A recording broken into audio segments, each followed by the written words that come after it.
All right, we cleared some space, and I've got Jason Koh from Sega here. He's got the Move controller in his hand, and we're going to take a look at House of the Dead Overkill Extended Cut. Jason, welcome to our stage area here. Okay. Glad to have you. Thanks for having me. How's Comic-Con going so far for you? Doing good. It's been interesting to see the sites over there. Yeah, is it your first time? Yeah, actually it is. It's quite a scene, right? Yeah. Well, it's a very cool place to go, and we're really glad you guys have brought by House of the Dead Overkill.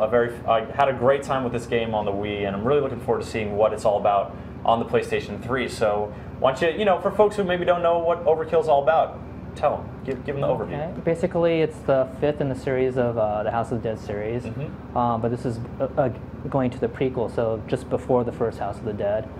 We introduce Agent G, who's been in the game throughout the series, and now we're bringing it up to the PlayStation 3 for all the other consumers when we released it prior to with the Wii. Okay, cool. So let's jump right in and start. You can start blasting some horrible zombie monstrosities. You can see here you're choosing you got your loadout chosen, Magnum shotguns. You can have 2 weapons throughout the game. Yeah. And they increase, right? They've got star ratings as you do better. Right. So you can increase your ammo amount. You can basically increase the damage that you do. And so we've got the Move controller right here, but it was just showing sort of the control schematic up there, and it also was showing the sharpshooter. Right. That played that big gray thing you snap your stuff into. That's compatible, of course. Yeah, it's very cool. Yeah, you like it? Yeah. It's pretty. I like to slap the bottom of that to reload, like you're slapping a clip in, or that's a pretty cool device. But all right, so here we've got. This looks like a villain. I mean, he's got a cane. He's sitting in front of a tank with a zombie. Something in it. Set us up where we're at in this clip here. So basically, this is the hospital scenario, and you're going to meet that creature, as it were, a little bit later in the game. That's one of the bosses, and you can see here these wonderful mutants are still kind of doing what they would normally do, just in the undead state. Zombie nurses still practicing medicine. That just seems like a record for that. And here we've got our 2 heroes, Agent G, you were saying, and Isaiah Washington, I believe is his partner. And ballistic trauma. So you guys really go for a very clear kind of aesthetic here. Yeah, it's very over the top, basically a real tribute to the Grindhouse. And even to the point where you can see this sort of film grain flicker here. Right. All right, so, and you heard that dramatically voiced intro, and now Agent G and Isaiah Washington are very different from each other. Yes, very much so. Would you say? How would you characterize each of them? G is probably the typical agent, just gets the job done, very polite. Isaac probably at the absolute opposite end of the spectrum. He's a mouthy dude. Yes. And this game is rated M for, you say? More than likely. Yeah, so as you can see, we've got chunks of zombies flying all over the place. But yeah, you're not. What are these words that pop up on screen here? Hardcore violence, that kind of stuff. Basically, we reward you for the amount of how accurate you are with headshots and just hitting the mutants in general. So every time I basically hit them in the head, you get a gold point in the revolver chamber. Okay. And if you get enough of them, basically it starts to multiply your score. Nice. And so this is, obviously about the fun of blasting zombies into a million pieces, but also about getting a high score.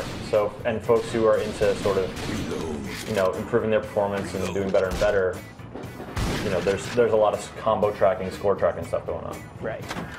Now, do you guys have, to complement that, do you have any leaderboards, compare your scores against friends online and stuff like that? Yeah, we're having trophies as well. As leaderboards. Okay. And so basically from the Wii version, we've updated this to HD graphics. In addition to our 7 updated levels, we've added 2 as well. I'm alive! Okay, so you have updated all the levels from the Wii release on House of the Dead Overkill, and you've got 2 new levels. Do you want to tell us where those are taking place? Obviously, we're in the hospital area here, but are you saying that, or are you holding off on that for a later time? We're holding off for that right now. Okay, all right, fair enough. So that you got new levels. What do you have any other new features? I mean, you know, obviously up in sort of, you know, are you making it look a little better for the PlayStation 3? Are you, you know, what other improvements are you putting in here for the extended cut? We're adding a new weapon, a new playable character, and although you can't see it here, we've also added 3D as well. Oh, cool. All right. Well, let's go down the line then. New weapon. Mm-hmm. What's that? We have a crossbow, in addition to the... Crossbow seems a little impractical, but, you know, you're having fun in the zombie apocalypse, blasting the heck out of these guys. So, okay, crossbow. And then, new character? Yes, we have a new character who we're not going to reveal at this time. Not revealing the new character? All right.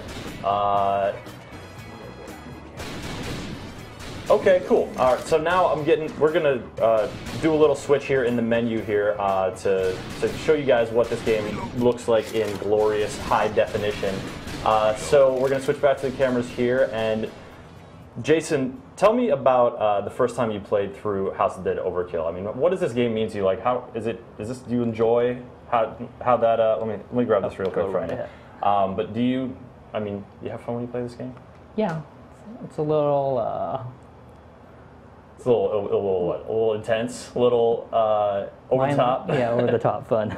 Yeah, it definitely is. All right.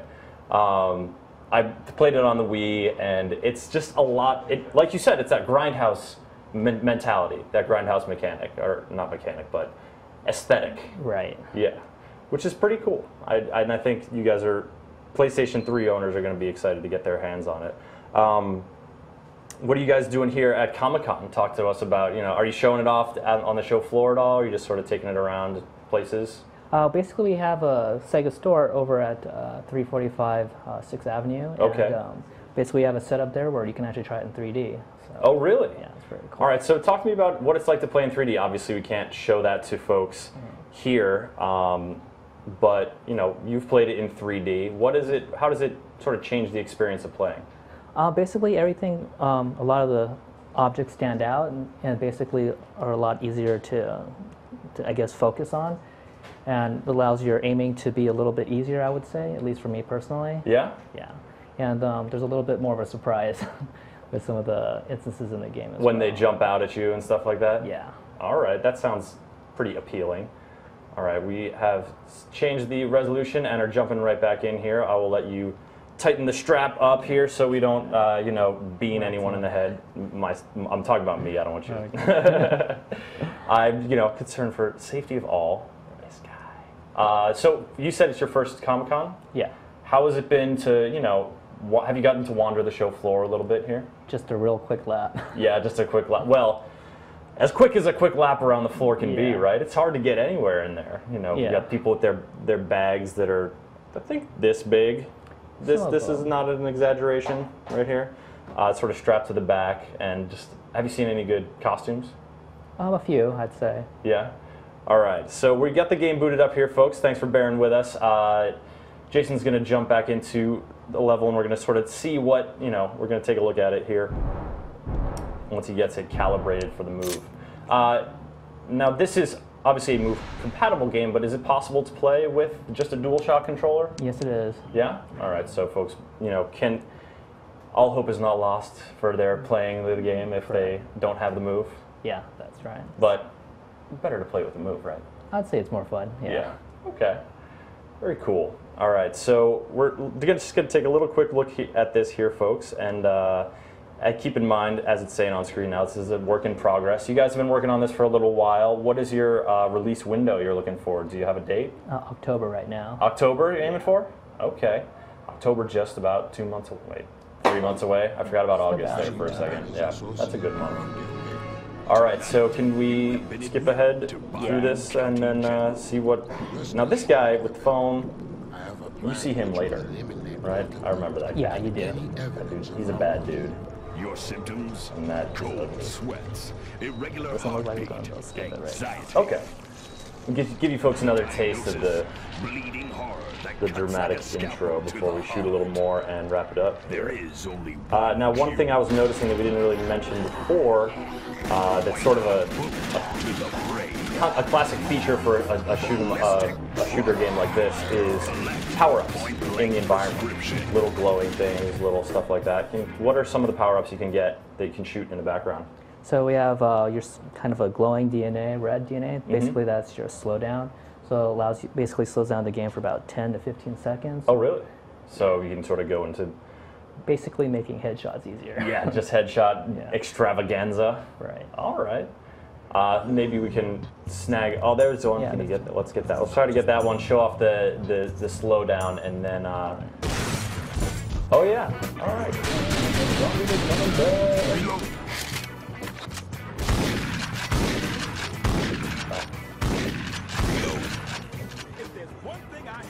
So you've got the shotgun, and you got the magnum, and you've got the crossbow. What other weapons are we talking about here? In the game, we also have like machine guns. DNA. It's right there on the fire. Actually, Or is it better to get in the next section or something might like be, that? yeah. Is that to not get mauled by a zombie? I don't know. Sorry, you were saying? Do you have, is there like a submachine gun or something? Yeah, so there's machine guns as well in the game. But I think There you go. oh yeah, extreme violence. Oh yes, that does look extreme. Nasty zombies. All right, so and for folks who haven't played it before, you're not talking about the new levels, but we got hospital here. Then there's like a bayou level. Do I recall correctly? Yeah. What else we got? We've got a carnival as well. Yes, the carnival. Creepy clown zombies. Gotta love them. And like the prison level as well. Interesting level. It's probably one of my favorites. And a little moment to try to save the civilian. Are you gonna do it? You gonna do it? No. Oh no, Jason! That was horrible. Oh, poor civilian. You know what? He was doomed anyways. Look at this scene. If he's just gonna cower there outside the hospital and wait for you to save him, I don't know. That's the grim reality of the zombie uprising, I suppose. All right, Jason. I think we've given folks a great taste of House of the Dead Overkill Extended Cut. Tell them one more. October, you were saying, right? That's right. All right, so October for the PlayStation 3, and maybe we're going to hear about a new character before that happens? Possibly. All right, we'll look for a new trailer or something in the coming months. Thank you for joining us, and I hope the rest of your Comic-Con goes well. Hope you get to spend a little more time on the floor and really just soak it in.